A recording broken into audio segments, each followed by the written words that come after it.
ceremony will come to order. I want to welcome all the nominees who are appearing before us today and express my appreciation for your service and your continued willingness to serve. I'd also like to thank the ranking member for working with us to put this hearing together. Should today's nominees be confirmed, they will be serving in parts of the world that are critical to the United States' interests in the Indo-Pacific, Central Asia, and Africa. Filling these positions matters not just for the State Department personnel serving in these embassies around the world, but it sends a message to these nations that the United States shows up.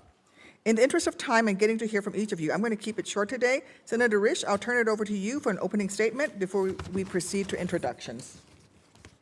Well done, Madam Chairman, and I will do likewise. First of all, thank you to all of you who are here today. There's no doubt that you have important posts that we need to get filled. So if confirmed, you will engage on U.S. strategic priorities at posts ranging from counterterrorism to global strategic competition, internationally recognized human rights to anti-corruption, and development to foreign assistance. I'm pleased that all but one of the nominees have prior experience serving in Africa. This experience will serve them well, as I know they are well apprised of the strategic competition playing out on the continent between the U.S. on one side and Russia and China on the other.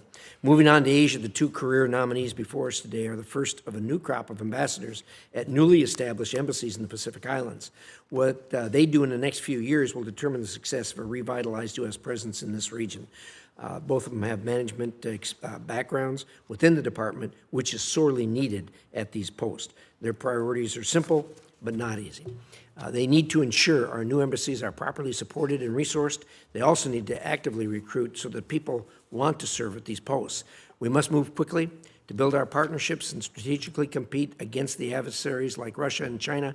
We cannot let perfect be the enemy of the good when it comes to building and staffing up our embassies. And finally, on the nomination of ambassador to the Kyrgyz Republic, Mr. Stimler, confirmed, it will be the responsibility to advance the U.S. relationship in a competitive environment with Russia and China. Certainly a challenge.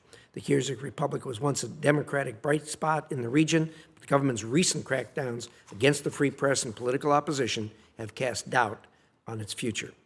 Without good execution of U.S. policies, these tough issues will only continue to get worse. I look forward to hearing from all of you as to how you plan to tackle these. Thank you, Madam Chairman. Thank you, Senator Risch. I understand, and turning now to introductions for our first panel, I understand Senator Murphy will introduce Ms. Dressel. Senator Murphy? Thank you very much, Madam Chair. I'm pleased to introduce Abigail Dressel, the President's nominee to serve as U.S. Ambassador to the Republic of Angola and concurrently as Ambassador to the Democratic Republic of Sao Tome and Principe. Abby grew up in Wallingford, Connecticut, the birthplace of founding father Lyman Hall, star of National Lampoon Vacation movies Beverly D'Onofrio, and talk show host Morton Downey Jr. She is an accomplished diplomat with deep foreign policy expertise in Africa, Europe, and Latin America. She has effectively already run two different embassies, serving as the Deputy Chief of Mission in both Argentina and Mozambique. She held senior positions in U.S. embassies in Colombia and Brazil, served as the Director of the Office of International Media Engagement at the Department of State. If confirmed, this will actually be her second tour in Angola, and she already speaks fluent Portuguese, so she's ready to hit the ground running. I had the pleasure of getting to know Ms. Dressel during her confirmation process, and I am confident that she will live up to the high standards of Wallingford, Connecticut's other famous brethren, and she'll serve with distinction if confirmed as our ambassador to Angola. Thank you very much for letting me introduce her. Thank you, Senator Murphy. And I will continue with additional introductions for our other nominees today. Mr. John McIntyre has been nominated to serve as ambassador to the Kingdom of Eswatini. Mr. McIntyre is a career member of the Senior Foreign Service and currently serves as Minister Counselor for Management Affairs at the U.S. Embassy in Jakarta, Indonesia. Throughout his impressive career with the State Department, he has completed a wide range of diverse assignments across 4 geographic regions, including time spent in Jamaica, Brunei, Sri Lanka, and Afghanistan.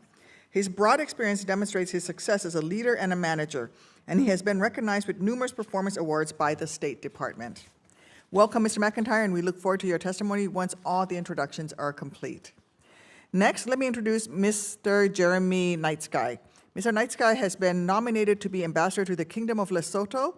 A career member of the Senior Foreign Service, Mr. Nightsky is currently serving as the Deputy Chief of Mission at the U.S. Embassy in Mozambique.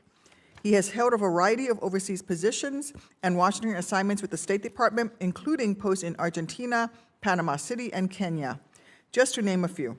He has also served as Deputy Chief of Mission in Malawi and has a background spent in both management at the Bureau of Conflict and Stabilization Operations. And perhaps most importantly, he is from the great state of Illinois. Mr. Nightsky, welcome, and it's particularly good to be here with a fellow Illinoisan. Next, Mr. James Holtzsnyder. Mr. Holtzsnyder has been nominated to serve as Ambassador to the independent state of Samoa. A career member of the Senior Foreign Service, Mr. Holtzsnyder currently serves as Deputy Chief of Mission at the U.S. Embassy in Kuwait City, Kuwait. He previously served as the Deputy Director of the Office of Iranian Affairs in the Bureau of Near Eastern Affairs, and he has served as at prior posts in Somalia, Iraq, and Italy, to name just a few. Prior to his career at the State Department, Mr. Holtzsnyder also served for 6 years in the United States Marine Corps. Hoorah. Welcome, Mr. Holtzsnyder, and we look forward to your testimony. Finally, I am pleased to introduce Mr. Brian Stimler, who has been nominated to serve as Ambassador to the Kyrgyz Republic. Mr. Stimler is a career member of the Senior Foreign Service, currently serving as a Director of the Office of Central Asian Affairs in the State Department's Bureau of Central Asian Affairs. Previously, he served as Deputy Chief of Mission of the U.S. Embassy in Bishkek in Kyrgyzstan and has demonstrated deep expertise in Central Asian affairs. His career has also taken him to posts in Serbia, Bosnia, and Japan with broad language skills to match. Welcome, Mr. Stimler. And I want to apologize for butchering any of your names or the countries as well. I take that all on myself. So please feel free to correct me so that I will not butcher it in the future. I will now turn it over to each of you to share your testimonies, beginning with Mr. McIntyre. Thank you, Chairwoman Duckworth, Ranking Member Risch, and distinguished members of this committee. It is my great honor to appear before you as the nominee to be the next U.S. Ambassador to the Kingdom of Eswatini. I am grateful to the President and Secretary Blinken for their confidence in me, and I hope to earn your trust as well. If confirmed, I pledge to work closely with you to advance U.S. interests in Eswatini. I could not be here today without the support of my family. My parents, Kurt and Midge McIntyre, instilled in me, as well as my sisters, Catherine and Courtney, the value of service, especially to our great nation. It is an honor for me to carry on this family tradition. My Foreign Service career brought me to Kosovo, where I met my amazing wife, Flora Zulfiyai, along with my in-laws, Rujde and Fatime Zulfiyai, embody perseverance and grace. Flora and I strive to follow the excellent examples of our parents to set with our own children, Emma and Ian. I have been privileged to serve 25 years in the Foreign Service and over a third of my career as Chargé d'Affaires or Deputy Chief of Mission at embassies as diverse as Brunei, Trinidad and Tobago, and Jamaica. First and foremost, the safety and well-being of U.S. citizens has been and will remain paramount. Likewise, I am fully committed to promoting respect for human rights and fundamental freedoms and advancing good governance. If confirmed, these will be foundational priorities for me as U.S. Ambassador to Eswatini. I recognize, however, that we face serious challenges in Eswatini. If confirmed, I commit to use my position as ambassador to emphasize the need for Eswatini to improve its record on human rights and strengthen democratic processes. Senate Resolution 174, unanimously agreed to on April 15th, indicated how seriously the U.S. Senate views these issues. And I will say here today that I share that seriousness and urgency. I will speak candidly to King Mswati III and his government about what we see in Eswatini and what our concerns are. If confirmed, I will continue to call for a thorough and transparent investigation into the killing of the pro-democracy activist Thulani Maseko in January 2023. His killing, which remains unsolved but bore all the hallmarks of a targeted assassination, was an abomination and one that cannot remain unaddressed. If confirmed, I will continue the embassy's good work of engaging with and directly supporting the individuals and groups who preserve Maseko's legacy and continue to call for greater civil liberties and opportunities for political participation in Eswatini. Our engagement with Eswatini must be multifaceted and balance the full range of our interests, including engagement with one of 12 countries around the world and the only country in Africa that maintains diplomatic relations with Taiwan. If confirmed, I will seek to sustain and deepen our our work in areas where we have ongoing and successful cooperation, in particular in the area of health. Our PEPFAR programming is not only vital to the well-being of the people of Eswatini, but to global health security. Despite Eswatini having the world's highest HIV prevalence, over a decade and a half of U.S. government assistance, coupled with strong political will and leadership from the government of Eswatini, have brought the country to near HIV epidemic control. This kind of programming changes lives. It saves lives. It is central to our work in Eswatini, and if confirmed, I will ensure that it continues and grows. If confirmed, I pledge that Mission Eswatini's policy and programs will reflect the administration and congressional priorities. I hope my testimony affirms for the committee that I, if confirmed, will be the United States' primary advocate for these priorities. It is truly an honor to appear before you today, and I look forward to your questions. Thank you. Thank you, Mr. McIntyre. And now, is it Nightsky or Nitsky? Please correct me. Nightsky, like an evening on the Nightsky. slope, Senator. All right, thank you. Thank you, Chairwoman Duckworth and Ranking Member Rich, and distinguished members of this committee. I am deeply honored to be considered for the position of U.S. Ambassador to the Kingdom of Lesotho. I am grateful for the confidence President Biden and Secretary Blinken have shown me by this nomination, and if confirmed, I look forward to working with this committee and the Congress in advancing U.S. interests. At the outset, I want to recognize and thank my wife, Tanya, and our children, Michael and Mariana. They are the bedrock of our Foreign Service journey, and without their love and support, I would not be here today. I also want to acknowledge and thank my mother, Jacqueline, and my brother, Jeffrey, watching from afar online, and my father, who we lost to cancer some 15 years ago. I joined the Foreign Service more than 20 years ago, but my career more truly began when the United States Peace Corps sent me to Kenya, an experience that taught me lessons in humility, adaptability, and the impact that the United States can have on the world when it leads with its values. Since that time, my service in Africa has led me to South Africa, Malawi, and Mozambique. I'm humbled by the opportunity to continue my service to the United States on the continent where I have served the majority of my career. I have led interagency teams to implement PEPFAR programs, Millennium Challenge Compacts, and the Global Fragility Act. I have supported efforts to bolster democratic accountable governance, and I have had the honor and privilege of supervising and serving alongside hundreds of U.S. and Foreign Service nationals whose dedication to our shared values makes us stronger and more effective. If confirmed, I will work with the government and people of Lesotho to shape what is in our mutual interests, a country that is stable, resilient, and prosperous. A democratic Lesotho is consistent with American interests and contributes to regional stability. If confirmed, I will work in partnership with the government of Lesotho to support their democratic institutions and civil society so that the people of Lesotho continue to be represented by responsive governance and combat corruption that erodes its progress. One of Lesotho's greatest challenges is an HIV/AIDS adult prevalence rate of 22.7%, one of the highest in the world, devastating the country's social and economic fabric. The United States' commitment to ending HIV/AIDS through the PEPFAR program through the world has transformed millions of lives. The government of the Kingdom of Lesotho has been a steadfast partner in this fight. If confirmed, I will focus on promoting sustainability and long-term planning with the Ministry of Health and National AIDS Commission to take on greater responsibilities and plan for the future. As the largest bilateral partner to Lesotho, the United States plays a pivotal role in helping promote economic development in a country whose government is strongly committed to improving the lives of its citizens. The legislative reforms the government of Lesotho enacted earlier this year demonstrate a commitment to our shared vision of growing the Lesotho economy. If confirmed, I will work with the government of Lesotho to ensure that MCC investments are sustained and benefit as many Lesotho as possible. Lesotho is a shining example of how AGOA stimulates economic growth. AGOA has spurred a vibrant textile and apparel industry that is the nation's largest private employer and sub-Saharan Africa's largest exporter of garments to the United States. If confirmed, I will work to encourage the government of Lesotho to continue policy and legislative reforms necessary to promote sustainable economic growth, empower Lesotho entrepreneurs, and attract foreign investment, particularly in the energy sector, where U.S. innovation and leadership through its private sector can be transformative. Madam Chair, members of this committee, thank you again for the opportunity to be here before you today. I welcome any questions. Thank you. They're all finishing ahead of schedule. This is wonderful. Thank you, Mr. Nightsky. Ms. Dressel. Chairwoman Duckworth, Ranking Member Risch, distinguished members of the committee, it is an honor to appear before you today. I would like to thank President Biden and Secretary Blinken for this opportunity. Senator Murphy, thank you so much for the gracious introduction.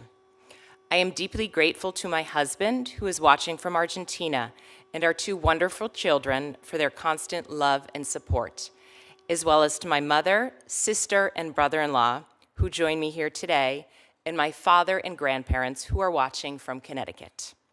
I would be remiss if I did not recognize the friends, mentors, and colleagues around the world who have enriched my life and this career. It has been an honor to serve and represent the United States for 22 years as a Foreign Service officer in Africa, Latin America, and Europe. If confirmed, it would be a privilege to lead the team and encourage strong morale at U.S. Embassy Luanda, a dynamic and dedicated group working hard on the front lines of U.S. policy. The United States has a robust and multifaceted partnership with the people and government of Angola. When I served in Luanda 16 years ago, it would have been difficult to imagine the paradigm shift in our bilateral relationship that has taken place in recent years. In the past year, Presidents Lorenzo and Biden met in the Oval Office. Secretary Blinken and Secretary Austin visited Luanda. U.S. companies and development agencies pledged billions in investment in Angola, showing their confidence in the benefit of stronger ties.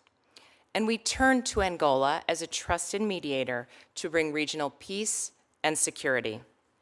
If confirmed, I would build on this progress and support a more prosperous, democratic, and secure Angola. I would work every day to protect the people who serve at U.S. Embassy Luanda and the Americans who live in Angola and in São Tomé and Príncipe. I would ensure that the recent transformational investments by U.S. companies and U.S. development finance agencies bring tangible benefits for both of our economies and people. I would prioritize identifying new avenues of economic cooperation while supporting the continued fight against corruption.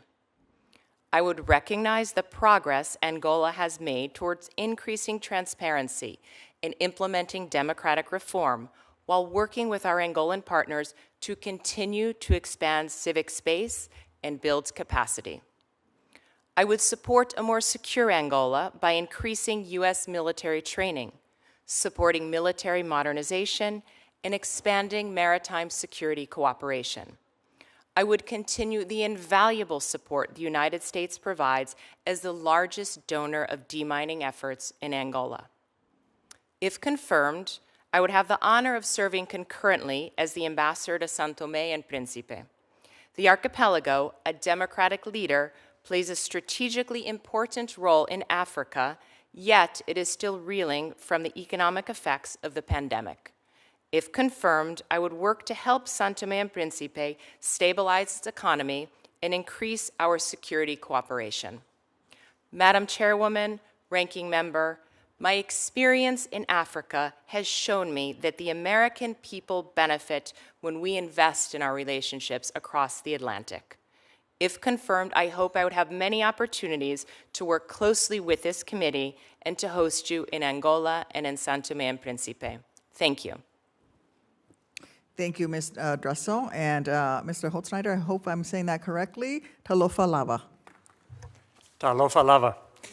Chairwoman Duckworth, Ranking Member Risch, and distinguished members of this committee, thank you for the opportunity to appear before you today as the President's nominee to be the U.S. Ambassador to the independent state of Samoa.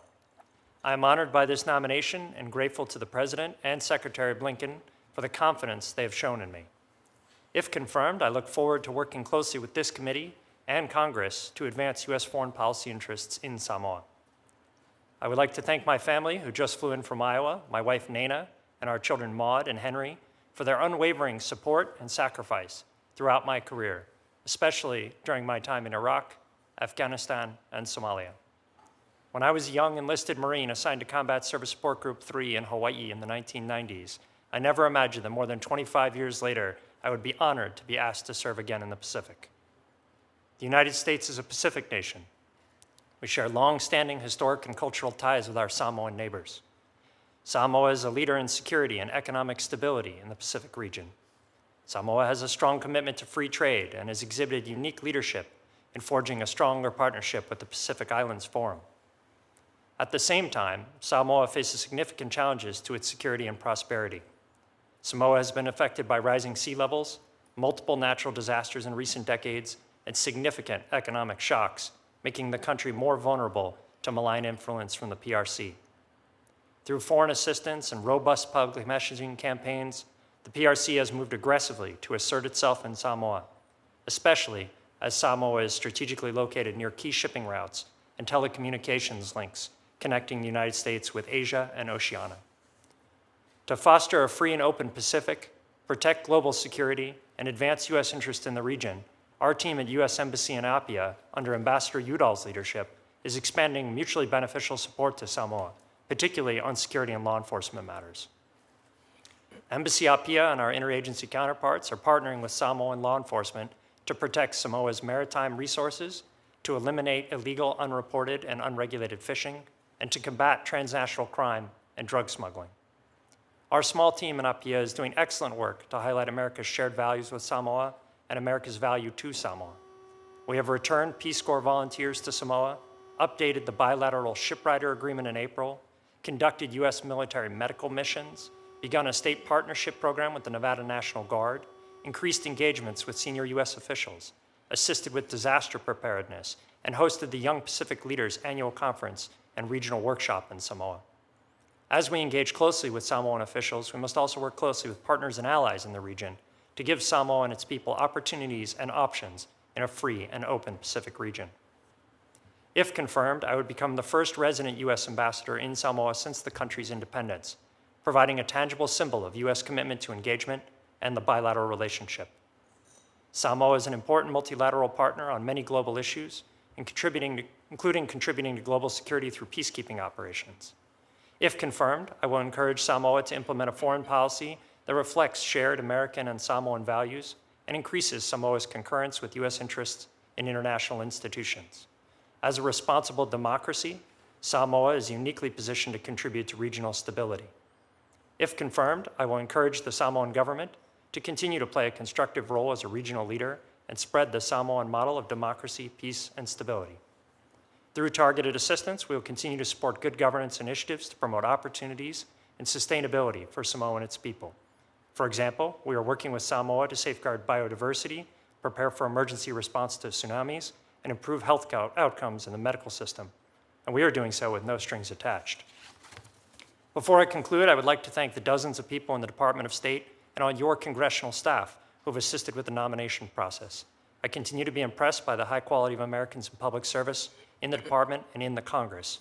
I would also like to thank the members of this committee specifically for their sustained focus on our island partners and for helping provide the funds and authorities needed to open our embassies in the Pacific. Madam Chairwoman, members of the committee, thank you for the opportunity to testify today, and I look forward to your questions. Thank you, Mr. Holzschneider. Mr. Stimmler. Chairwoman Duckworth, Ranking Member Risch, distinguished members of the committee, thank you very much for the opportunity to speak with you today. I'm honored to appear before you as President Biden's nominee to be the next U.S. ambassador to the Kyrgyz Republic. I'm deeply grateful for the trust President Biden and Secretary Blinken have placed in me with this nomination. I'm also grateful to share this day with my family, my wife Sunny and my two daughters, Story and Soraya. Anyone who knows us would attest that I would not be here today without Sunny's constant support and matchless example of service and leadership. She and my children have shown love, patience, and a sense of adventure as we have spent the last 2 decades living in 7 countries together, including in the Kyrgyz Republic.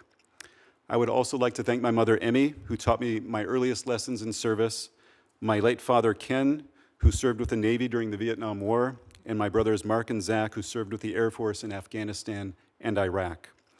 If confirmed, my highest priority will be the safety and welfare of embassy personnel and American citizens in the Kyrgyz Republic. I look forward to strengthening the already close community that is U.S. Embassy Bishkek. The embassy's local staff have a special place in my heart. They have protected and served the embassy community through countless crises. I will always remember their sacrifices to keep embassy personnel safe during the 2020 revolution and help us evacuate hundreds of Americans during the COVID pandemic. The United States has a willing partner in the Kyrgyz Republic.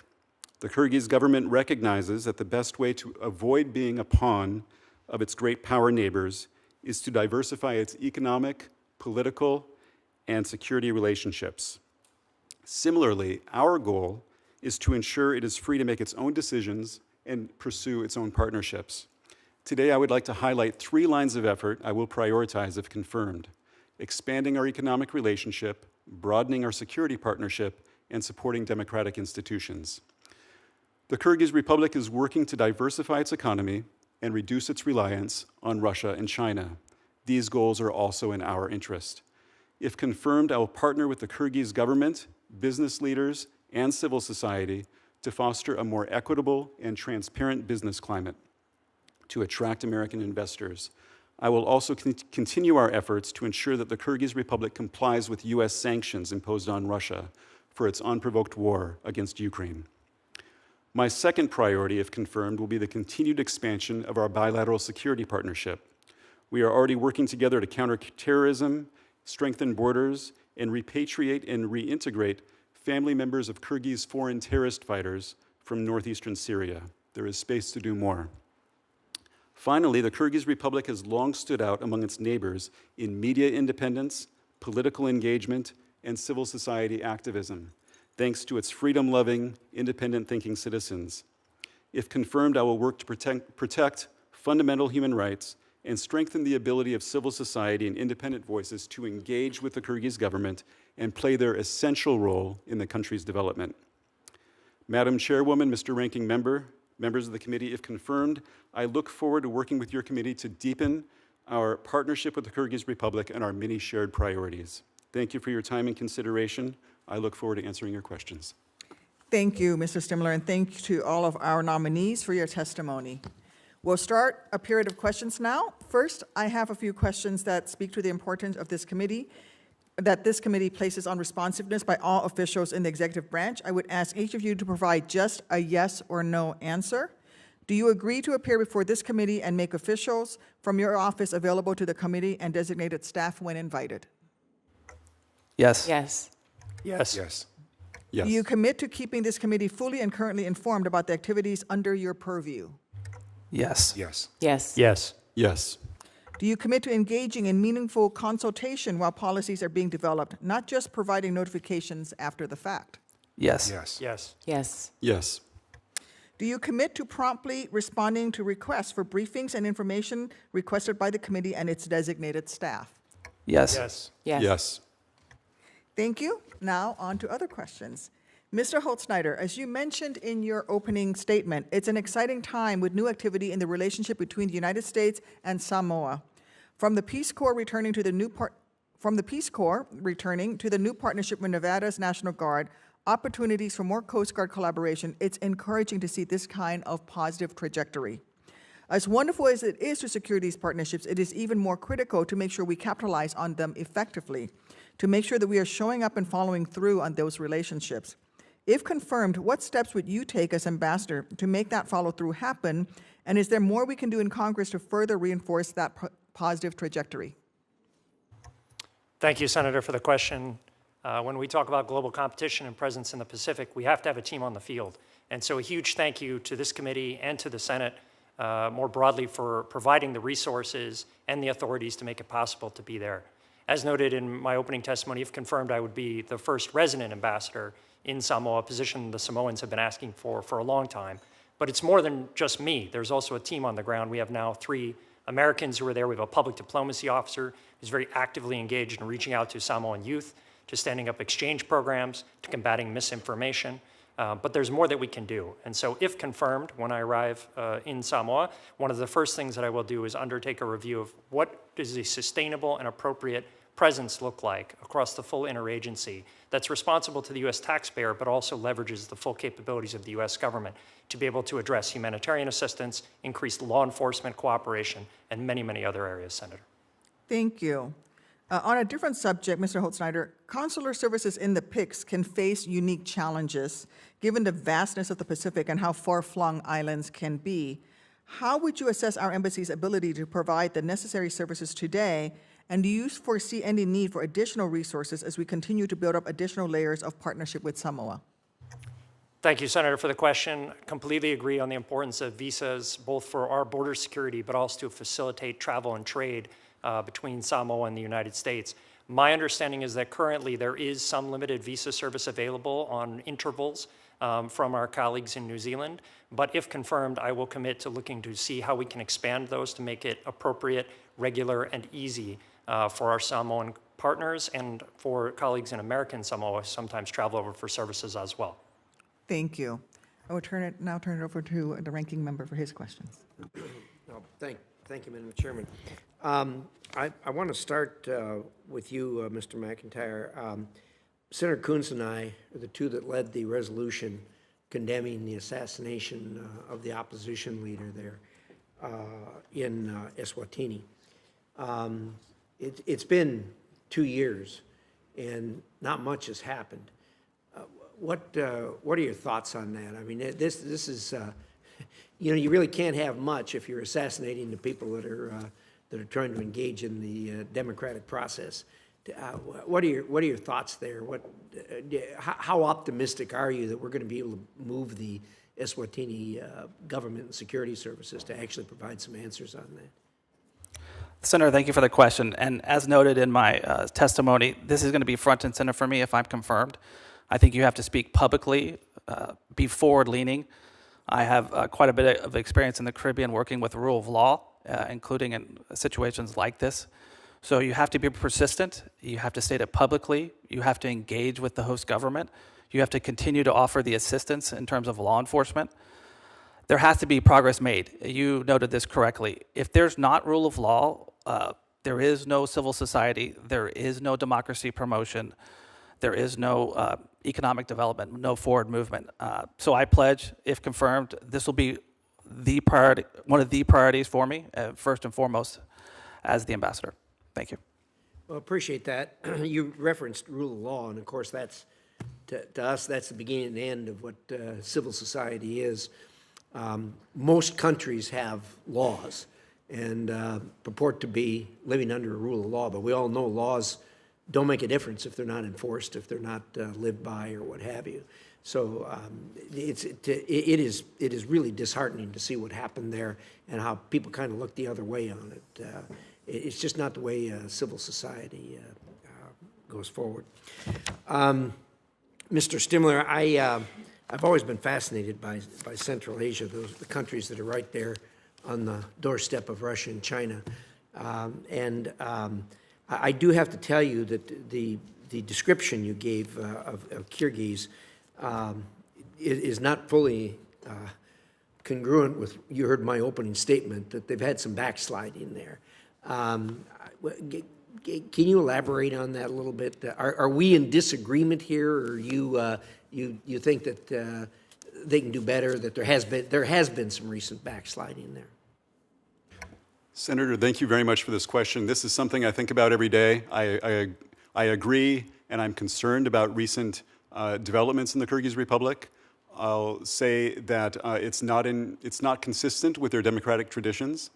If confirmed, I commit to engaging with the government and with civil society to advance the rule of law per the comment you just made, to work to defend the rights of women and members of marginalized communities, to expand citizen participation in political processes, and to work with you and with your committee, your staff, and consult closely with you on these and related important issues, as I've done in the past. Well, I appreciate that. I'd appreciate your thoughts on one other subject. I've always been fascinated by these countries and their dependence to a large degree on their neighbors economically and energy and otherwise. I was surprised when the war broke out that Russia really pressured these countries to get involved, and they all said no. In fact, they made, some of them I'd never met people from the country before, but yet they sent delegations here to meet with us individually and say, hey, this is not our fight. We don't want anything to do with it. Don't confuse us with Russia. Has that changed any over the years now that the war's been going on? Thank you, Senator. That has not changed. The Kyrgyz Republic has been very clear that they have not recognized the so-called breakaway republics in Ukraine.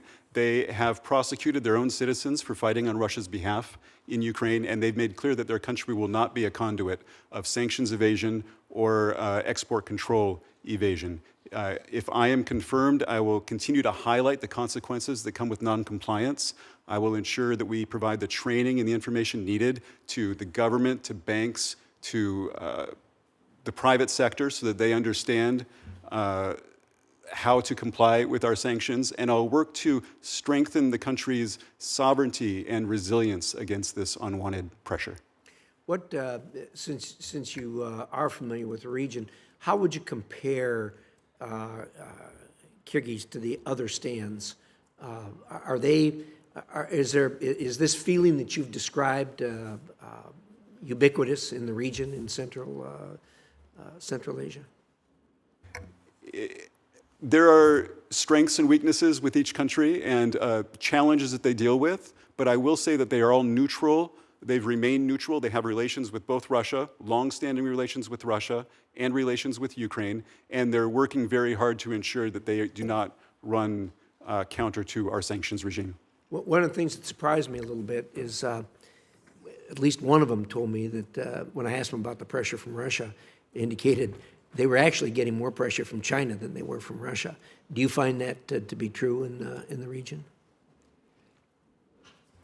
Thank you for the question. I think the pressure from Russia is different from the pressure from China. China is very interested in engaging economically in the region. Always. And asserting their unfair advantage, behaving very aggressively, non-transparently in the business sector. And but in essence, the problem is the same. Because of these great power neighbors, we need to work to help all the countries of Central Asia strengthen their sovereignty and resilience. Appreciate your thoughts. Thank you, Madam Chairman. Thank you. Senator Kane?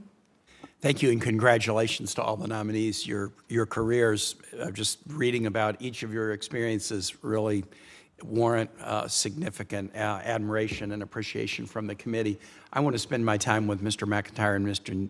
Nitschke, talking about PEPFAR.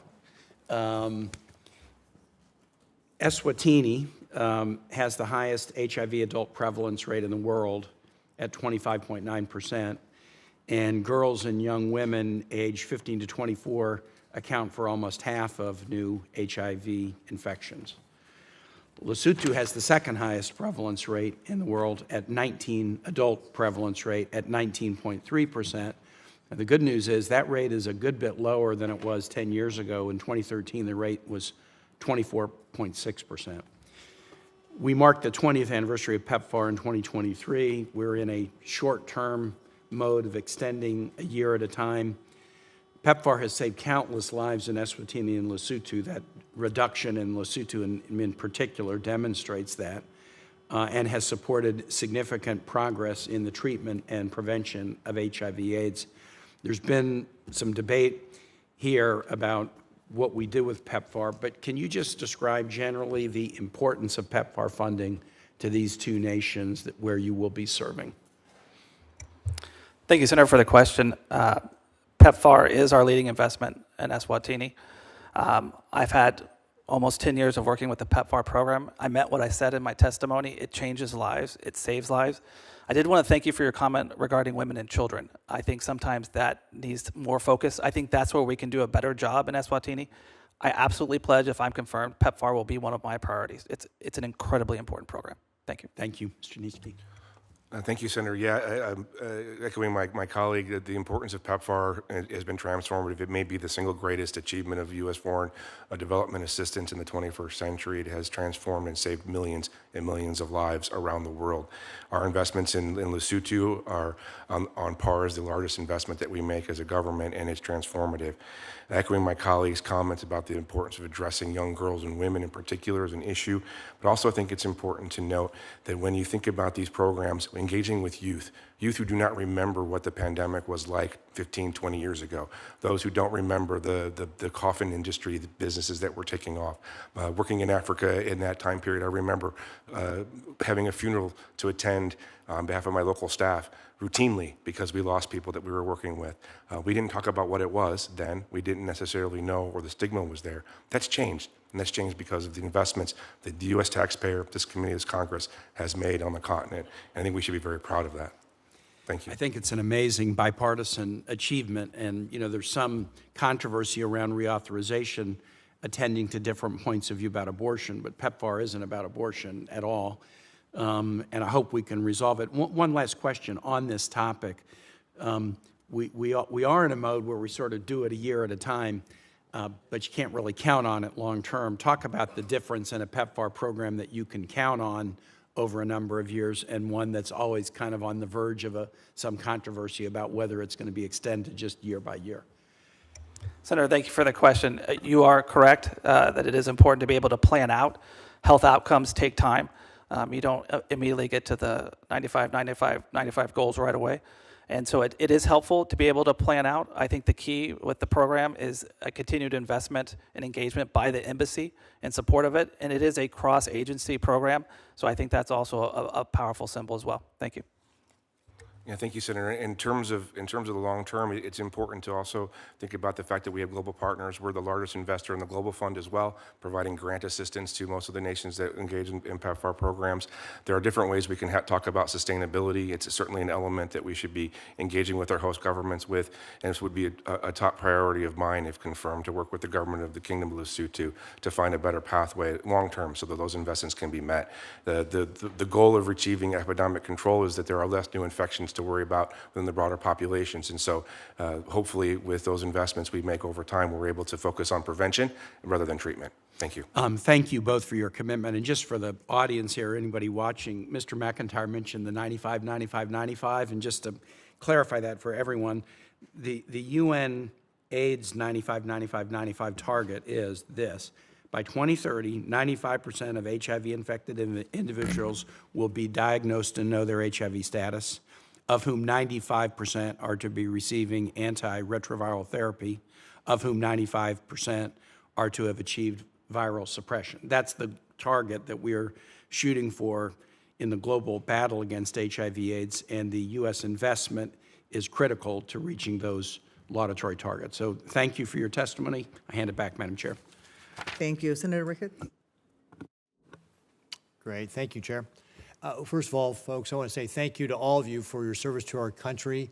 And I know that in the Foreign Service that you spend a lot of time away from your friends and family in this country, that you represent our nation. And just as governor, I've had the opportunity to interface with a lot of folks when I was on trade mission. I just want to let you know how much we appreciate the sacrifice that you and your families make to be able to serve our country. So thank you very much. And Mr. Stimler, I want to give a special shout out to you since you grew up in Nebraska and Omaha, and I think you still got family in Omaha as well. So that's fantastic. Thanks. In recent years, Beijing has increasingly positioned itself as the public safety and policing partner of choice in the Pacific nations, or with the Pacific nations. Last week at a forum on China-Pacific Island police cooperation, the PRC's Minister of Public Security called for a new chapter of law enforcement cooperation with Pacific Island nations. And just having somebody, the Minister of Public Security from a communist dictatorship, saying new chapters sounds very ominous and Orwellian.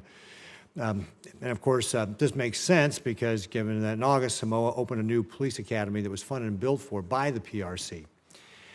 This is concerning given that Beijing's views of policing cooperation as an area where it can compete for influence, gather intelligence, and surveil the local Chinese population. And of course, we know what they're trying to do without even having these sorts of relationships even in our own country here.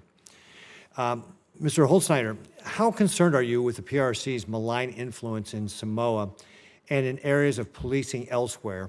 And if confirmed, what will be your plans to be able to address it? Thank you, Senator, for the question. Absolutely agree that there is a intense need to focus on law enforcement cooperation in Samoa. So far, we've done enormously good work with like-minded partners, with New Zealand, with Australia, with others. Our Bureau of International Narcotics and Law Enforcement has a number of programs underway. The Coast Guard Shipwriter Agreement that was recently renewed is a great way for us to expand Samoa's policing capability to the maritime domain. But there is absolutely more that we can do, Senator. And so if confirmed, I will prioritize that, as well as addressing some of the malign messaging that's coming out of the PRC and some of the focus on law enforcement. Do you feel like we have a good lines of communication, good cooperation going on with Australia and New Zealand on this matter? I do, Senator. Great. At the Pacific Islands Forum last month in Tonga, leaders endorsed a regional policing initiative funded by Australia.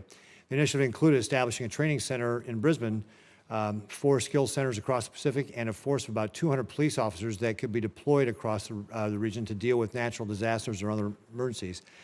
How important is this initiative to push back against the PRC efforts to increase its security and policing ties with the Pacific Island countries? Thank you, Senator, for the question. Our cooperation and coordination with our like-minded colleagues from Australia, from New Zealand, from Japan, incredibly important in the Pacific. It was with great interest and I think enthusiasm that many of us read about that recent agreement. Hopefully we'll be able to expand other law enforcement and coordination and cooperation efforts with like-minded partners. But I absolutely agree, Senator, very important. Great, thank you. The Chinese Communist Party is seeking, above all, to reunify Taiwan without resorting to armed forces. As a result, one of the Communist Party's objectives is to isolate Taiwan diplomatically. Since 1949, the CCP and Taiwan have been locked in a battle for diplomatic recognition, with the CCP spending billions to win recognition for its one China policy. Today, Taiwan has only 12 countries that it has formal relations with, including Eswatini. Just last week, Eswatini was the only one of Africa's 54 countries that declined to attend the Triennial China-Africa Summit in Beijing. However, there are reports the PRC is building up its business and economic interest in Eswatini in a sign that Taiwan's last African ally is gradually pivoting toward Beijing. Mr. McIntyre, given the economic and political leverage the PRC holds over many African nations, if confirmed, what actions will you take to ensure that Eswatini balances these pressures and maintains its longstanding partnership with Taiwan? Senator, thank you for that question. If confirmed, the relations with Taiwan, Eswatini's commitment to maintain those relations will be one of my top priorities. I've seen the pressure firsthand that China exerts on small countries through my time in the Caribbean. You have to be open and honest about that. You have to speak publicly and privately with the host government and with citizens as well. People need to know exactly what is or isn't going to happen as you increase relations with the Communist Chinese Party. The pressure is great, but I do think that the government of Eswatini can rely on me, if confirmed as an ambassador, to be an engaged partner in discussing these matters. Is there more we can do to help Eswatini be able to stand up to the PRC and support them? Is there other things we should be doing to be able to make sure that we're helping them out and keeping that relationship with Taiwan? Sure. I thank you for the question, Senator. Again, if confirmed as ambassador, I would like to see us expand our programs, our priorities. There's a number of areas where the Chinese tend to concentrate, whether it be telecommunications, infrastructure, business development, whatever we can do to promote our interests there along those lines, I think would be great. But to be very frank, from my experience in the Caribbean, I think a lot of it is just speaking frankly about what's going on, showing the information. I think once people realize what the real truth is, it's there in front of them. So Thank you. sunlight's the best antiseptic to fight the PRC's corruption? Amen. Great. Thank you, sir. Mr. McIntyre. And the newest member of our committee, I normally would sit next to you down there on that end of the of the dais. So welcome, Senator Helmy. Thank you, Chairwoman. Thank you, Ranking Member. And I would echo Senator Ricketts and other comments about thanking you for your service and, of course, of your families who serve alongside you. Some of my answers, given my public service and private sector experience in public health, have been more than adequately asked and more than adequately answered, but I would note I appreciated, Mr. McIntyre, Mr. Knightsky, your focus in your testimony on public health, and I think, as you said, a focus on public health leads to better communities, better economies, and stronger nations, and I appreciate the comments and those questions have been asked. But Mr. Steimler, I'd like to pull or piggyback on the questions from Ranking Member Risch. In your assessment, how would you assess the current state of the Kyrgyz political system? And in your experience working with Bishek, what might the United States do to more effectively support the promotion of democracy? Thank you, Senator, very much for the question.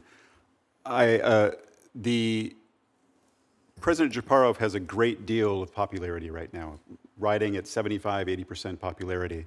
There are concerning recent trends that we've discussed several times with various Kyrgyz officials, including with President Japarov.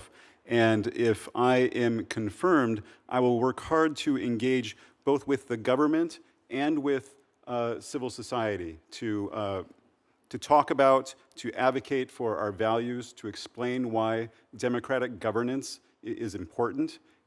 I will call out instances of corruption. I will call out threats to human rights, including the freedom of peaceful assembly, expression, and association. Thank you. How would you assess the current efforts around sanctions enforcement by the Kyrgyz government? What efforts have the United States undertaken to curb the transit of dual-use goods from Russia, or to Russia, sorry? And in your view, what can we be done to better improve that? Thank you, Senator. We are engaged in robust conversation with the government of the Kyrgyz Republic, with senior officials in the government, with the National Bank, with bank executives, with the private sector, explaining to them what our sanctions are. They are complex, as you know, and working through any questions they might have. Just recently, back in April, Kyrgyzstan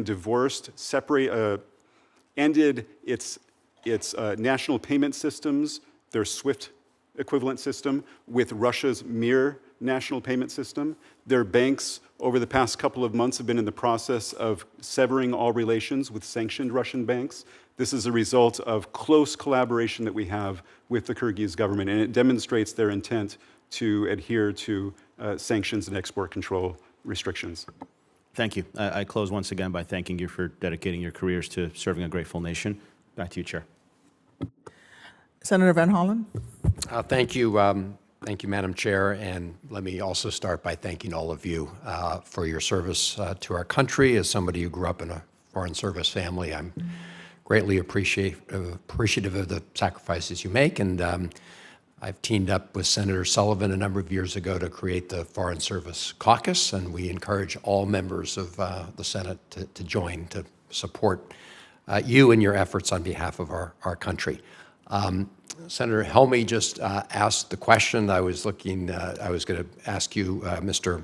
Stimler, and thank you for your answer there, because I think we're all interested in making sure that Kyrgyzstan, complies with the sanctions that we put in place for good reason to stop Putin's war machine, and we know Putin is determined to try to find ways around that. So we look forward to working with you in pursuing those efforts. Ms. Dressel, thank you for your past service. And Angola is a big and important country, as you know, and I'm interested broadly in what you think our priorities should be there, but I do want to focus on one particular aspect of our more recent investments in both physical and digital infrastructure, clean energy, and agriculture along the Lobito Economic Corridor.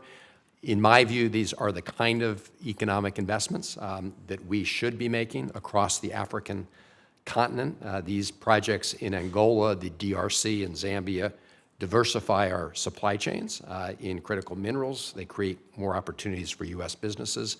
They also improve standards of living across the continent. They encourage intra-continental trade. They respect the rule of law, and they help those countries provide more opportunities for their people. In contrast with the PRC debt trap approach, with which, in my view, does not provide those kind of long-term opportunities. So could you speak to what you plan to do to try to make sure that these investments are sustainable? This is always a challenge when we make these kind of commitments, but then more broadly, what your other priorities will be.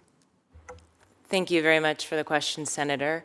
I couldn't agree more. Angola is currently doing excellent work on the Lobito corridor, and if confirmed, my priority overall would be to help promote a more prosperous, more secure, and more democratic Angola. And I believe the work on the Lobito corridor falls in that first category, promoting a more prosperous Angola. I was pleased to learn just yesterday that the first copper from the DRC left the port of Lobito and arrived in September in Baltimore, cutting down transport times from 25 days to 8 days, which is very exciting. But the Lobito corridor I is should much... just add, we were very happy in the Port of Baltimore to be one of the destination points of early shipment. But I think that the Lobito corridor is much more than that. It's about investment in renewable energy. It's about investment in agriculture. It's about connecting communities in Africa to the international supply chain. So if confirmed, my goal and my priority would be to build very strong relationships with the government, with the international development finance agencies, with this committee, of course, and back in Washington to the people working on the Lobito corridor to ensure a coordinated and smooth approach and to ensure that these billions of dollars of U.S. investment really get to where they should be going, which is to benefit the U.S. economy and people and the Angolan economy and people. Thank you, sir. Well, thank you. You referenced, governance in Angola need to move, toward greater democracy. Can you just talk a little bit about those challenges and what your plans are? Sure. So when I served in Angola from 2007 to 2009, and I actually served as an election observer in 2008, I believe that the country has made tremendous progress in terms of democratic governments, but work remains to be done.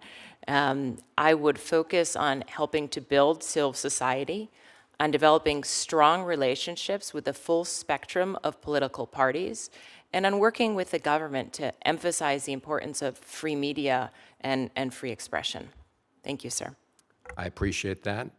And we all mentioned the importance of the Foreign Service. And one of the things we are working on here, and I want to thank the ranking member, as well as to make sure we address the overseas comparability pay issue, the cliff that's in place. Senator Sullivan and I have been working on that, but I know that on a bipartisan basis, so thank you, Senator Risch, too. Thank you all very much. Thank you again to all the nominees for your willingness to serve and for your answers today. Those nominees on the first panel can be excused, and I'll ask the second panel to come take your seats. Thank you.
Test, test.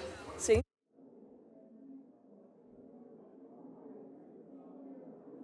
Say test. Test. Test. Test.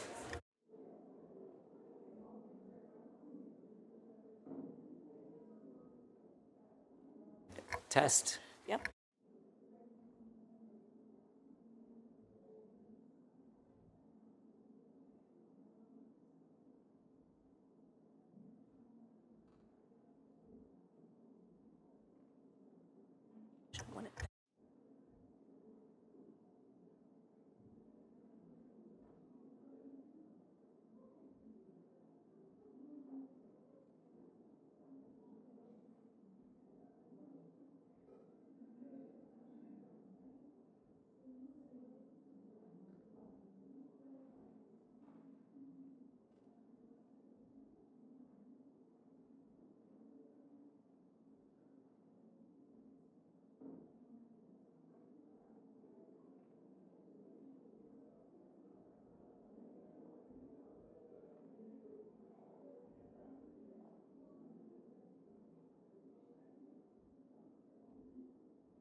Thank you.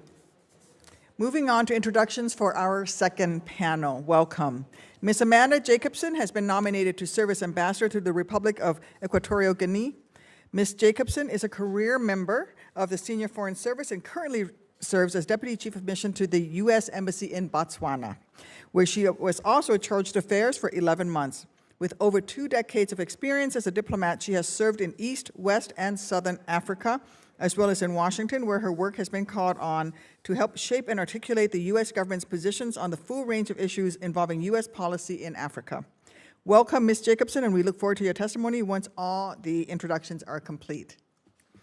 Next, let me introduce Mr. Keith Hannigan. Mr. Hannigan has been nominated to be ambassador to the Solomon Islands. Mr. Hannigan is a career member of the Senior Foreign Service, currently serving as Deputy Assistant Secretary of the Directorate of Operations, Bureau of Administration. Throughout his career, he has been actively involved in welfare issues that support American families and locally engaged staff at post. Mr. Hannigan previously served as facility manager at U.S. embassies in San Salvador, Guatemala City, Managua, Brasilia, Vienna, Baghdad, London, and Kabul. His time in public service has allowed him to experience diverse living and working environments, overcoming challenges and maximizing opportunities to support the department's diplomatic missions. Mr. Hannigan, welcome, and we look forward to your testimony very shortly as well. Next, Ms. Kali Jones. Ms. Jones has been nominated to be ambassador to the Republic of Benin. A career member of the Senior Foreign Service, Ms. Jones currently serves as senior advisor for the Bureau of Western Hemisphere Affairs. Her time in public service has also taken her to posts in Botswana, Brazil, and Haiti, as well as posts in Washington and as a diplomat in residence at Tulane University. With over 2 decades as a career diplomat, she has worked in bilateral and multilateral missions in diverse functional roles. Ms. Jones, welcome, and we look forward to your testimony. Next, Ms. Stephanie Miley has been nominated to be ambassador to the Republic of the Gambia. Ms. Miley is a career member of the Senior Foreign Service and most recently served as Deputy Chief of Mission to the U.S. Embassy in Kinshasa in the DRC, where she was also charged with affairs for 6 months. Previously, she served as senior advisor in the Office of the Undersecretary for Economic Growth, Energy, and Environment, among many other diverse posts with the State Department. In her career as a diplomat, Ms. Miley has served across multiple geographic regions and addressed a wide array of economic, political, military, and national security issues. Welcome, Ms. Miley, and we look forward to your testimony. Finally, I am pleased to introduce Mr. Christopher Tako, who has been nominated to serve as ambassador to the Islamic Republic of Mauritania. Mr. Tako is a career member of the Senior Foreign Service, currently serving as Senior Deputy Assistant Administrator in USAID's Bureau for Planning, Learning, and Resource Management. His time in public service has also taken him to posts in Congo, Senegal, Rwanda, and Morocco, as well as with the OECD's Development Assistance Committee, providing him with extensive experience in African affairs. Prior to joining the Foreign Service, he was a Peace Corps volunteer in Morocco. Welcome, Mr. Tako. I'll now turn it over to each of you to share your testimonies, beginning with Ms. Jacobson. And distinguished members of committee, I'm honored to appear before you as President Biden's nominee for U.S. Ambassador to the Republic of Equatorial Guinea. If confirmed, I look forward to working with Congress to advance U.S. interests in Equatorial Guinea. I'm grateful to my family, my husband Court, and children Nawel, Aya, Afarabea, and Amani for their support and sacrifices. All of my children have spent the majority of their childhoods in Africa. I want to acknowledge the presence of my sister Rebecca Gailey and family members Carolyn Brem and Ambassador Richard Boucher, and my mother Rosemary, who's watching from Phoenix. I'm proud to hail from a family of teachers, firefighters, and farmers in Wisconsin who encouraged me to become a public servant. I'm grateful to have spent my foreign service career in challenging environments, including Togo, Nepal, and Ethiopia, advocating for American foreign policy priorities, including trade, global health, and respect for human rights. I'm passionate about mentoring the next generation of U.S. diplomats. And if confirmed, I will harness my foreign policy experiences to strengthen our partnership with Equatorial Guinea while positioning the United States as the partner of choice. U.S. oil and gas companies have invested billions in Equatorial Guinea, and if confirmed, I will work closely with them and the government of Equatorial Guinea to improve the investment climate and to prioritize the safety and security of American citizens. I will also work with the government and like-minded partners to develop Equatorial Guinea's economic potential in environmental conservation and tourism. Equatorial Guinea is an upper-middle income country, yet struggles with income inequality.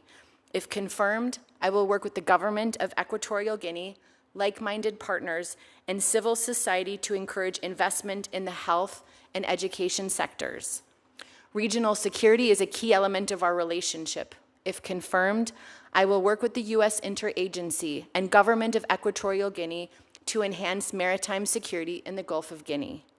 Mutual goals include the protection of offshore oil and gas facilities and protecting Equatorial Guinea against piracy and illegal fishing.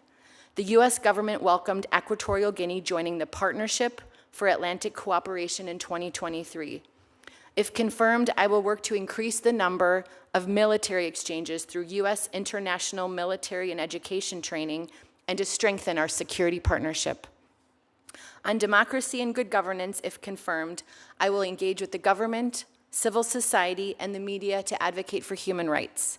I will harness U.S. government tools such as exchanges, training, and programming to strengthen the capacity of civil society and address corruption. Combating trafficking in persons remains a top U.S. priority, and I understand that the government of Equatorial Guinea made significant efforts to combat trafficking and was upgraded to Tier 2 watch list in the 2024 TIP report. Critical work remains. If confirmed, I will strengthen the U.S. Embassy's partnerships with Equatorial Guineans, particularly youth, countrywide, to help them achieve their vision for their country's secure, prosperous future. If confirmed as Chief of Mission, I will prioritize the safety, health, and resilience of the U.S. Embassy team under the ethos of one team, one mission. Ongoing coordination and consultation with Congress will be essential to achieving our policy and resource goals. Madam Chairwoman, Ranking Member, thank you for the opportunity to appear before you today, and I look forward to your questions. Thank you, Ms. Jacobson. Mr. Hannigan? Chair Duckworth, Ranking Member Risch, and distinguished members of the committee, I want to thank you for your service to our nation and for your bipartisan interest in ensuring that the United States maintains strong and effective relationships with countries in the Indo-Pacific. I am honored to appear before you today as President's nominee to serve as the first resident U.S. Ambassador to Solomon Islands, and I am grateful for the confidence that President Biden and Secretary Blinken have placed in me.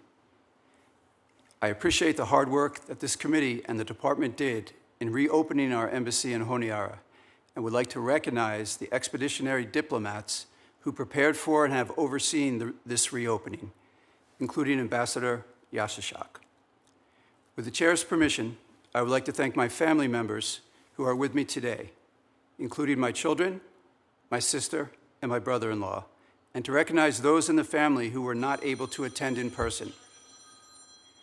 They have been my anchors and full partners in this incredible Foreign Service journey, and I thank them for their love and sacrifices along the way. I would also like to acknowledge my parents, Levin and Patricia Hannigan, who are no longer with us, but whose lifelong example of honesty, integrity, service, and compassion continues to guide our family. Finally, I would like to recognize my foreign and civil service colleagues and mentors for their support throughout my career. Before joining the Foreign Service in 1995, I lived in Solomon Islands for 7 years as a Peace Corps volunteer, a private sector engineer, and a local employee with Embassy Honiara, who assisted with its closure in 1993. I developed a deep respect for the culture and people of Solomon Islands. My experiences there built upon those of my father, who served in the U.S. Navy during World War II, including transporting Marines for the Battle of Guadalcanal. The events of the Second World War have created an enduring bond between the people of the United States and the people of the Solomon Islands. My familiarity with Solomon Islands' culture, language, and socioeconomic dynamics means that, if confirmed, I will be ready on day one. I bring 30 years of experience in the Foreign Service, serving in 8 countries and 5 regions, including challenging environments in both Iraq and Afghanistan. I will leverage my decades of management experience to strengthen the institutional capacity of Embassy Honiara. I will endeavor to transform one of our newest and smallest missions into a strong and effective platform to meet the challenges of the moment and prepare for those in the future. As highlighted in the U.S.-Pacific Partnership Strategy, the region will play a pivotal role in the international arena for years to come. It is critical that we continue enhancing our presence across the Pacific and prioritize working within the Pacific Islands regional architecture. As a leader in the region and the next PIF chair, Solomon Islands exercises considerable influence. Our relationship with Solomon Islands is more important now than ever. If confirmed, my overarching goal will be to rebuild the presence of the United States in Solomon Islands and to further strengthen our bilateral relationship. I will also work in close coordination with our partners in the region to bolster our alliances and explore areas of mutual interest and cooperation with the host country, such as tackling climate change, unexploded ordnance removal, and promoting educational opportunities for Solomon Islanders. Solomon Islands' future hinges on the commitment to security and freedom of navigation, strengthening institutional democracy and the rule of law, and tapping into the talents of its citizens in sustainable economic development. I will continue to build upon the important work that USAID, Millennium Challenge Corporation, and others have accomplished in these areas, while also prioritizing respect for media freedom, protecting human rights, combating trafficking in persons, and empowering women. Thank you for this opportunity to appear before you today and for considering my nomination. If confirmed, I look forward to working with you in representing the interest of the American people and to welcoming you to the Happy Isles on a visit sometime soon. I look forward to any questions.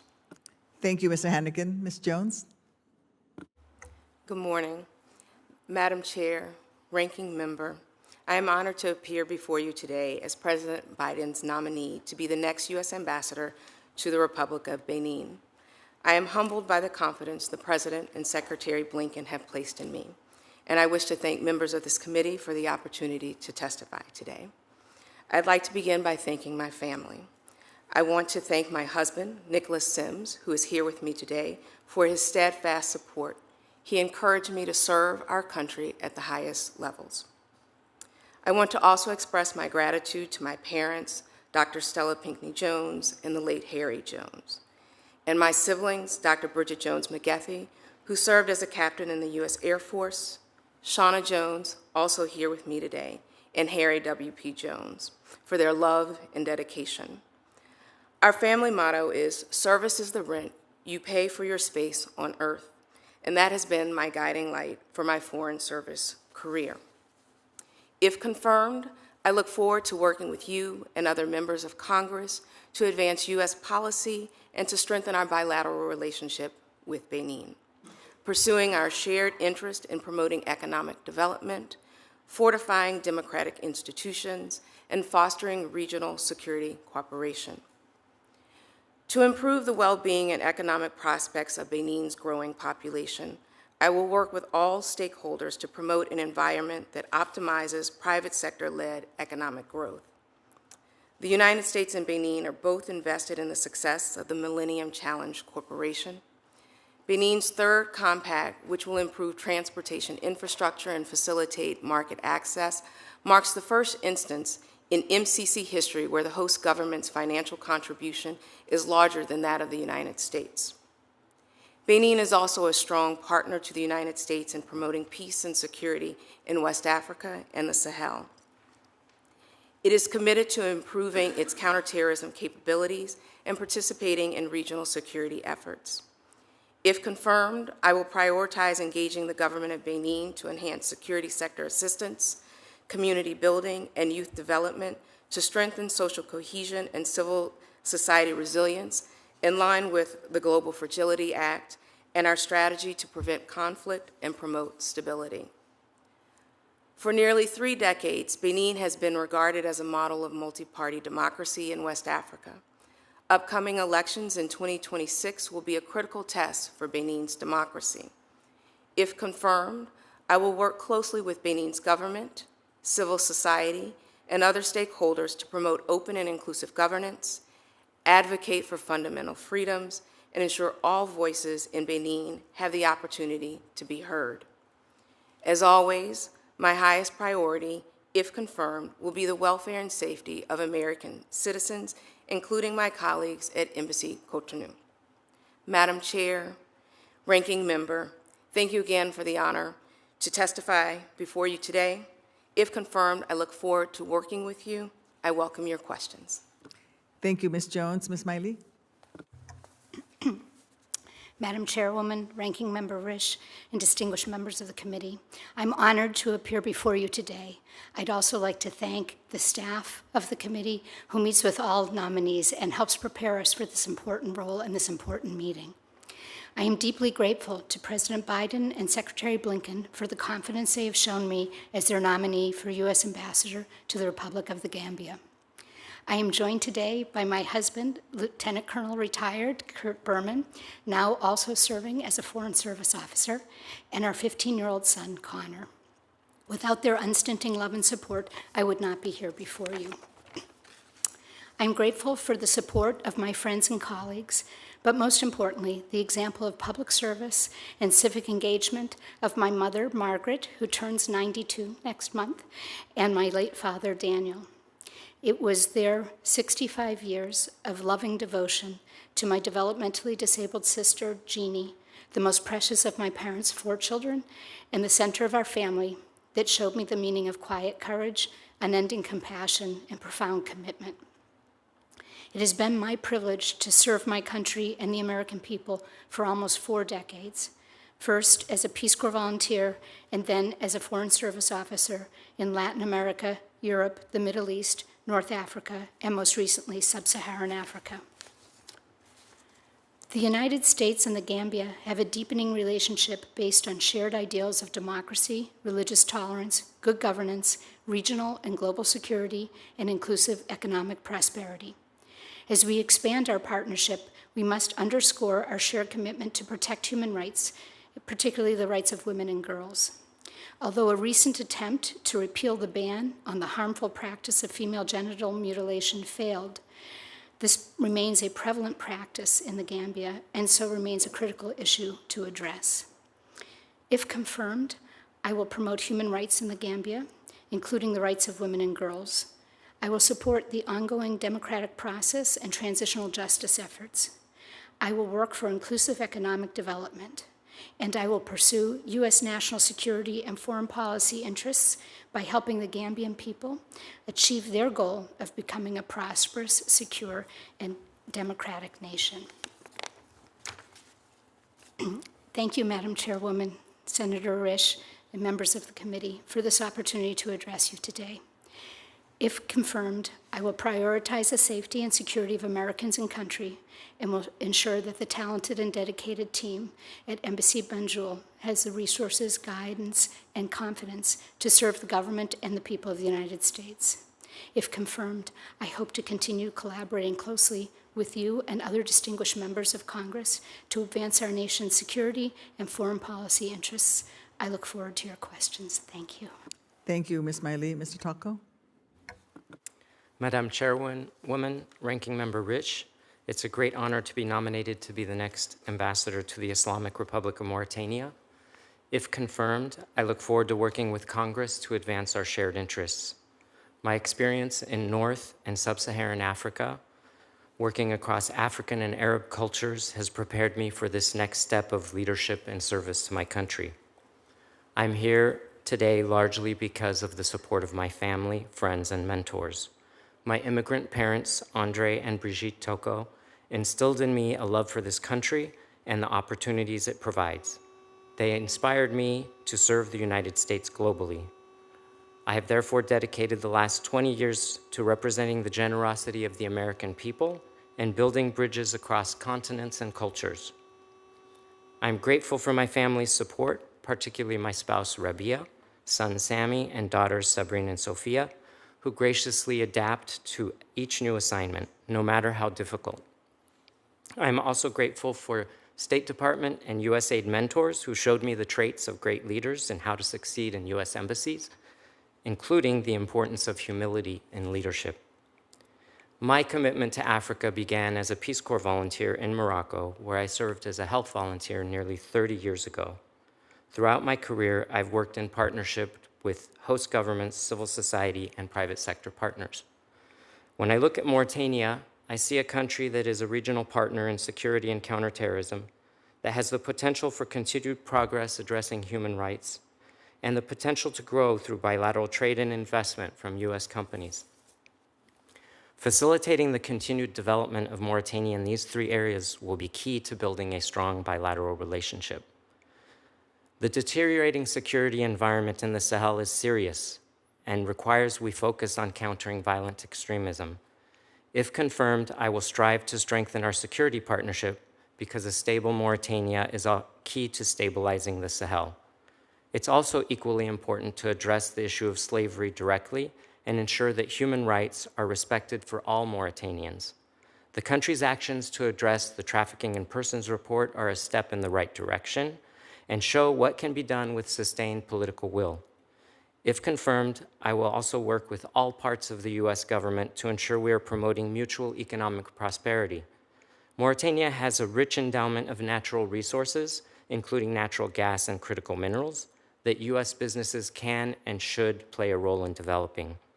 Finally, and probably most importantly, I take seriously my commitment to protect U.S. citizens overseas, including our mission personnel.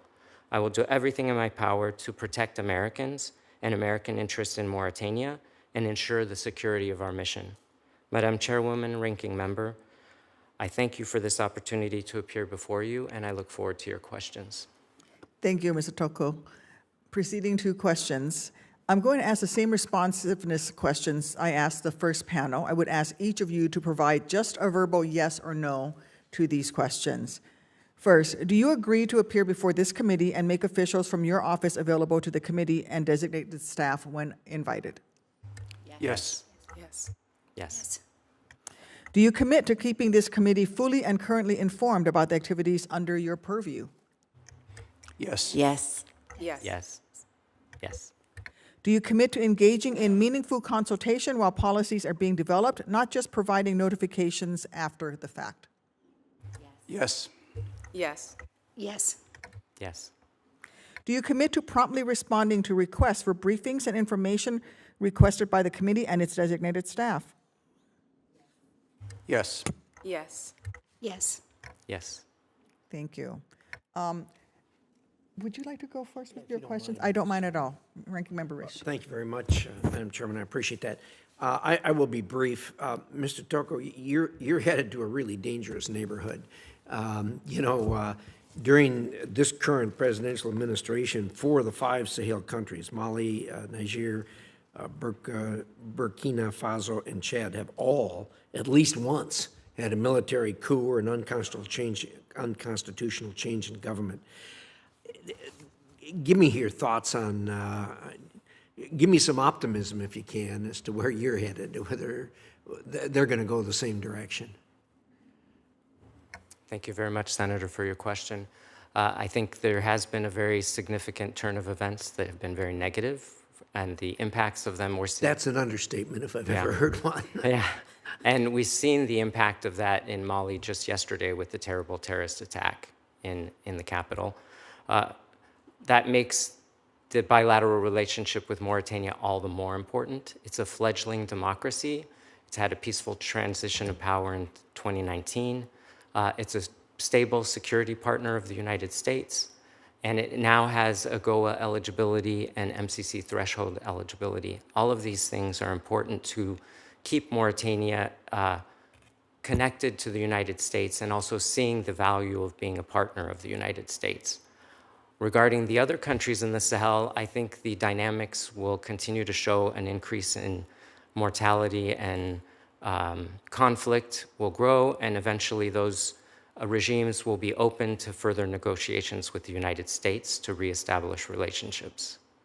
But you are optimistic, though, as far as Mauritania is concerned, that it's going to continue on a steady line? Yeah, I'm relatively optimistic on Mauritania because they've taken all the right steps, and as a result of that, we've reinstated AGOA eligibility and given them MCC threshold, and we have used those to also push for more reforms. And so, as a nascent democracy, democracies all require lots of time to evolve and grow. They are at least saying that they share our values, and it's our job to continue to bring them in the fold and show them what we've learned as a democracy over a 250-year history and help them move along that path. Well, good luck. We'll be watching and wish you all the best, because obviously things are not going in the right direction in the neighborhood, and it'll be good if we can have at least one victory there. So thanks for your service. And thank you, Madam Chairman. Thank you for that. Thank you. Mr. Hannigan, my first question is for you. If confirmed, you would be going into one of our newest embassies, which just reopened after 30 years of absence. And that reinvigorated demonstration of our commitment, along with the new government under Prime Minister Manele, presents a potential opportunity to open a new chapter in the bilateral relationship after years of the Solomon Islands slide towards the PRC. What opportunities do you see for the United States government under the Manele administration, and what do we need to do to capitalize on them? Thank you so much for your question. I was actually there when we brought down the flag in '93, and I was heartbroken, not just because I lost my job, but because we missed the opportunity, and I felt we let down our Solomon Island friends and our American citizens who live there. So fast forward 30 years, unhappy with the state of play right now in this country.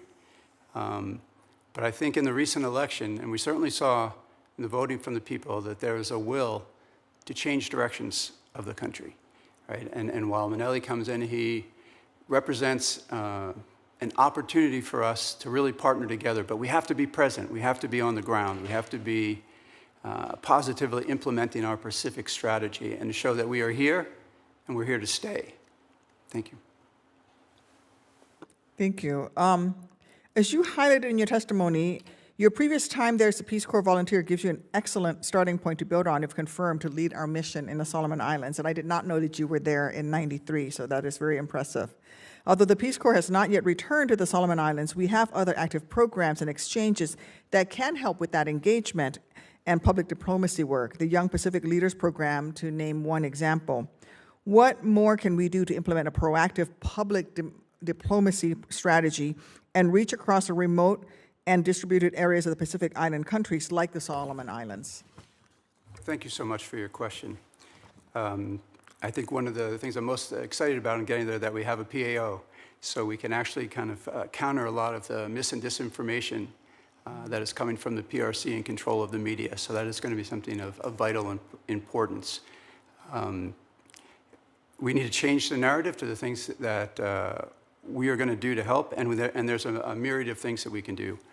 USAID is working on economic growth. The SCALE program is doing well. Disaster preparedness, the Climate Ready program that we can really work. The Millennium Challenge Corporation through their Threshold program is doing things. As you said, educational scholarship opportunities I think are really important. Obviously, we're concerned about PRC's elite capture, and we need to be really kind of producing and offering opportunities to our Solomon Island young people, 40% of which are less than 15 years old. So that's a sector we really need to be addressing. So I would say for that, obviously I'm biased. I would love to see Peace Corps brought back. I know we're close with the Solomon Island government on that, but that will obviously be another big push for me. The soft diplomacy and how has it affected so many lives in Solomon Islands over the years. So thank you so much for your question. Thank you. Thank you. Ms. Jones, Benin is one of 5 coastal West African-focused countries under the Global Fragility Act and an increasingly important security partner as violent extremist groups in the Sahel move south towards coastal West Africa. Recent coups in West Africa reinforce an important lesson that is often overlooked. We cannot address insecurity through security assistance alone. If confirmed, how will you ensure that development and diplomacy in Benin are not overshadowed or overwhelmed by defense, security assistance, and support for the Benin military? Senator, thank you so much for the question. Addressing the security challenges in Benin will be one of my highest priorities, and I agree that we can't address security only through the prism of security. And if I am confirmed, I will ensure that we focus not only on security, but also economic development through the Global Fragility Act.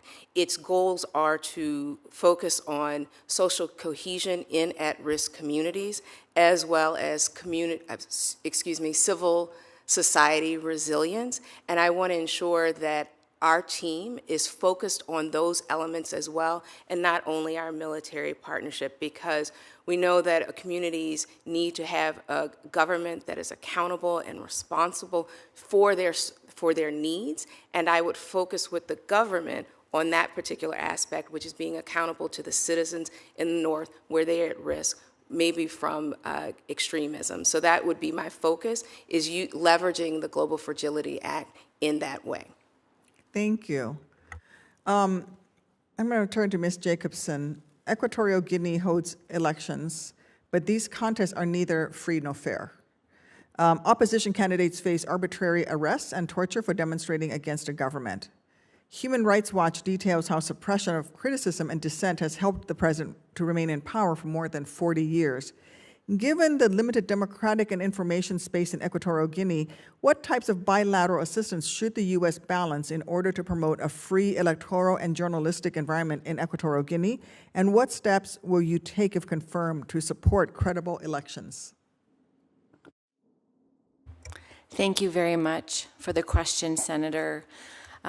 As mentioned in my opening statement, strengthening good governance and respect for human rights will be one of my top priorities if confirmed. First, I would work closely with the government of Equatorial Guinea to respect international agreements related to human rights. I will welcome greater partnership across Equatorial Guinean society to advocate for good governance, and working tirelessly to build NGO capacity so the society itself can advocate for good governance and human rights. If confirmed as ambassador, I will travel the country to meet with youth leaders, civil society, farmers, women, entrepreneurs to understand the situation.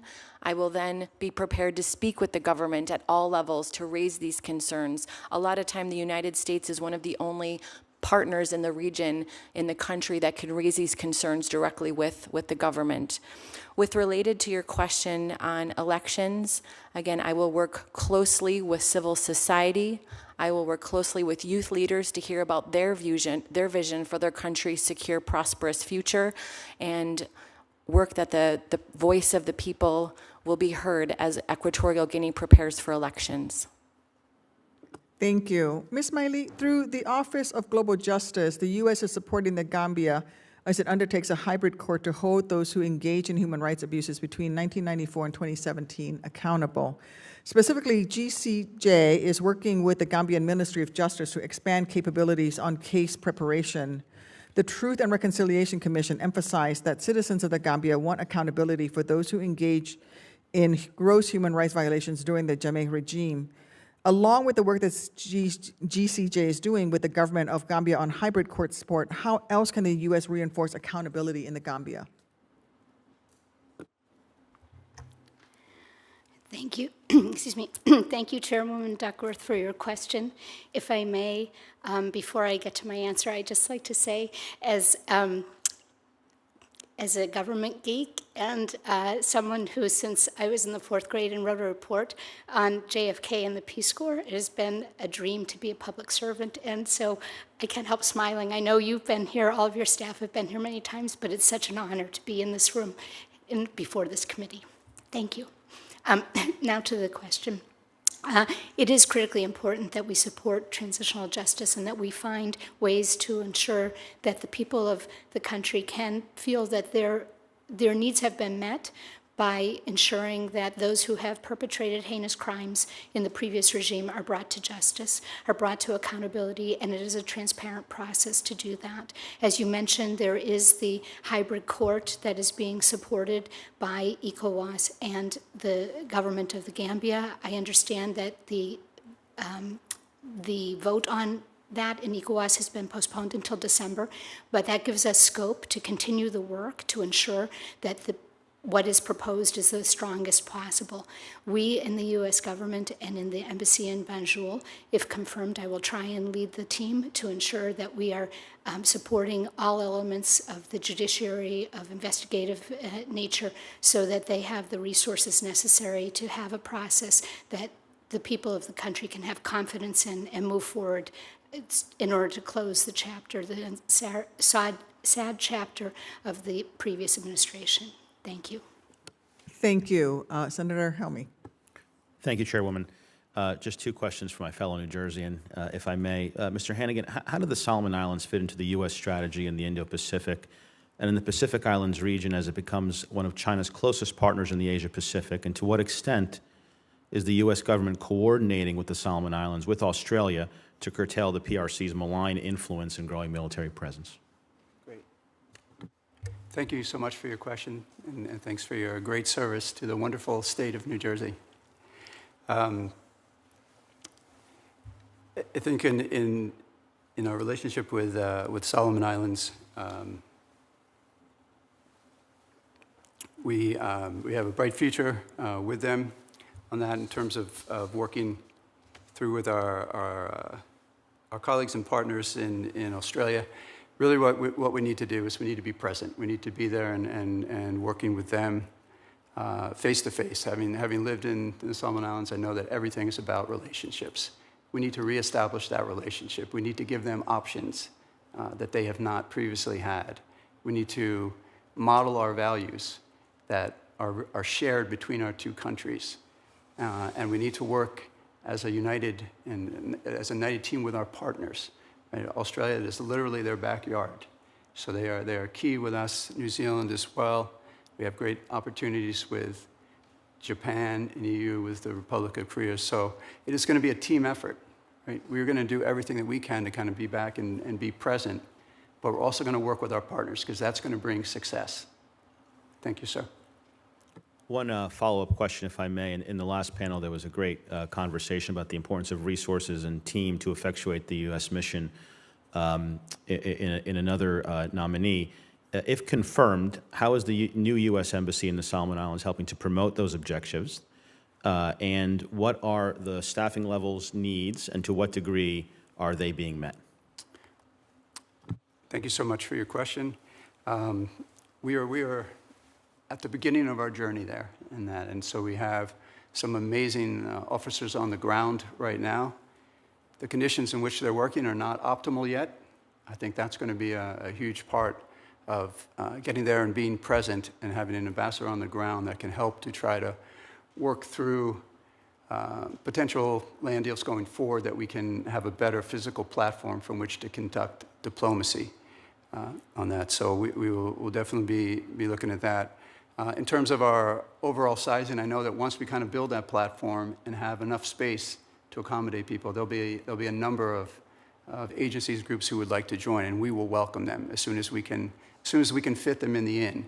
But our initial thing will be to really develop that platform. Right now, we're in a shoebox in Blum's building, and a lot of the managers are working out of their hotels. So it's not acceptable that we're going to try to accelerate the lease fit out at Panatina while we look at a more permanent base right in the center of town, because we know at Panatina is outside kind of the work area and not optimal, but it was the best option at the time when our teams went out there.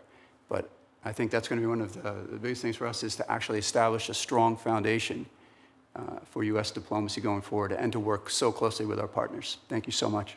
Thank you, Mr. Hannigan. I close by thanking all of you for your service to a grateful nation, and thanking all of your families who serve alongside of you. And I would be remiss if I didn't note the tremendous service and leadership of our chairwoman. Thank you, Madam Chair. Thank you.